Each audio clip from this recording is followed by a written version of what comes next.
जन्माष्टमी के त्योहार की तैयारियां शुरू हो गई हैं।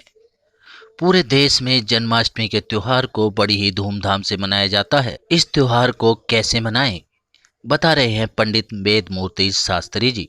देखिए, देवकी श्रुत गोविंदम वासुदेवम जगतपतिम, यह द्वापर युग से यह जन्माष्टमी महापर्व हम सभी सनातनी मनाते आ रहे हैं।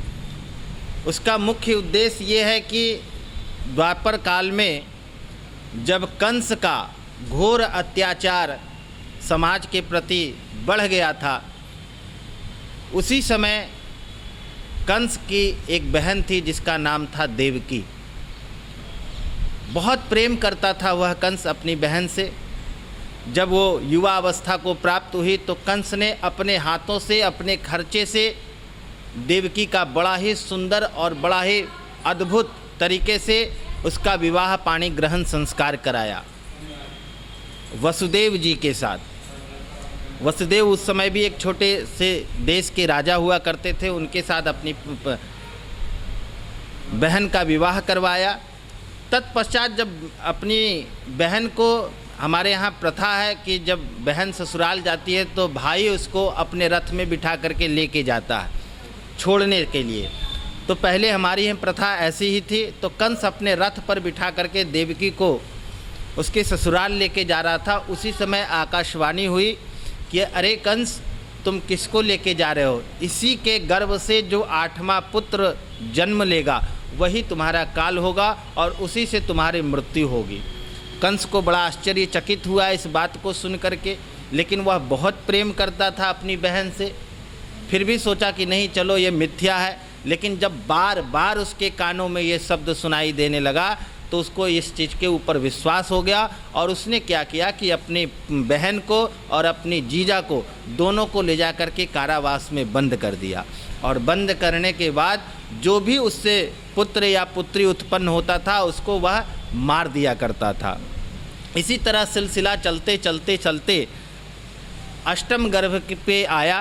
तो अष्टम गर्भ में भगवान श्री कृष्ण का प्रागट्य हुआ। जब भगवान श्री कृष्ण जन्म लिए भगवान विष्णु का अवतार में देवकी के गर्भ से, और वो भी कारावास में जन्म लिए। तो जब जन्म लिया उन्होंने तो चतुर्भुज चारों जो है उनके हाथ थे, उसमें शंख चक्र गदा सुशोभित था। तो देवकी डर गई। उन्होंने कहा कि मैं तो आपको पुत्र के रूप में मांगा था, शिशु के रूप में मांगा था, ये तो आप चतुर्भुज हमारे पिता के रूप में आप आ गए। तो भगवान ने उस समय तुरंत जो है छोटे शिशु का रूप धारण किया और रुदन करने लगा। उसी समय क्या हुआ कि योग माया की कृपा से सारे जितने कारावास में जो पहरेदार थे वो सारे सो गए। वसुदेव ने टोकरी में उठा करके और भगवान श्री कृष्ण को गोकुल ले जाने लगे। यमुना पार कराया। यमुना में बहुत तेज से बाढ़ आ रही थी। उस बाढ़ को पार करते हुए वहाँ जब गोकुल में गए तो माँ यशोदा को उसी समय उसी दिन जो है वह कन्या प्राप्त हुई थी जो साक्षात योग माया थी। वहाँ जा कर के और गोकुल में भगवान श्री कृष्ण को रख दिया और वहाँ से योग माया को उठा करके वासुदेव पुनः अपने कारावास में लेके चले आए। जब प्रातःकालीन हुआ ये कंस को पता चला कि अष्टम गर्भ तो पुत्र होना था लेकिन पुत्री हो गई।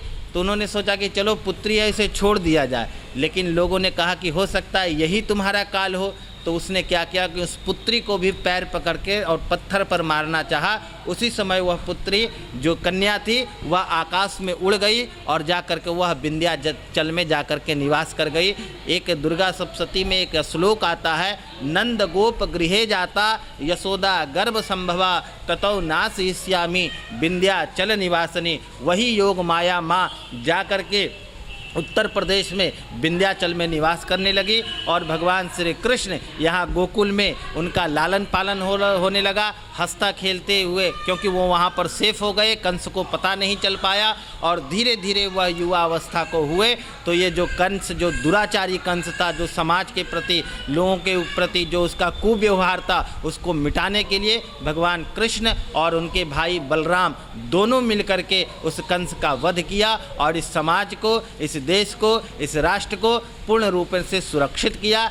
तो भगवान श्री कृष्ण की लीला वही द्वापर काल से मनाते आ रहे हैं हम लोग, वही प्रागट्य उत्सव आज भी और अनंत काल तक भी भक्त इस लीला को मनाते आ रहे हैं और मनाते रहेंगे, क्योंकि यह लीला बड़ा ही अद्भुत लीला है और भगवान साक्षात नारायण ने इस पृथ्वी पर अवतरित होकर के लोगों को कल्याणार्थ के लिए अपना जन्म ये जो लिया है, तो इसीलिए यहाँ के जो भी भक्त हैं यह विशेष पूर्वक हर्ष उल्लास पूर्वक और विशेष करके मथुरा में, गोकुल में, वृंदावन में बड़ा ही हर्ष उल्लास से इस पर्व को मनाया जाता है। और आज के समय में देश ही नहीं अपितु सारे विश्व में भगवान श्री कृष्ण का जन्मोत्सव बड़ा ही धूमधाम से मनाया जा रहा है।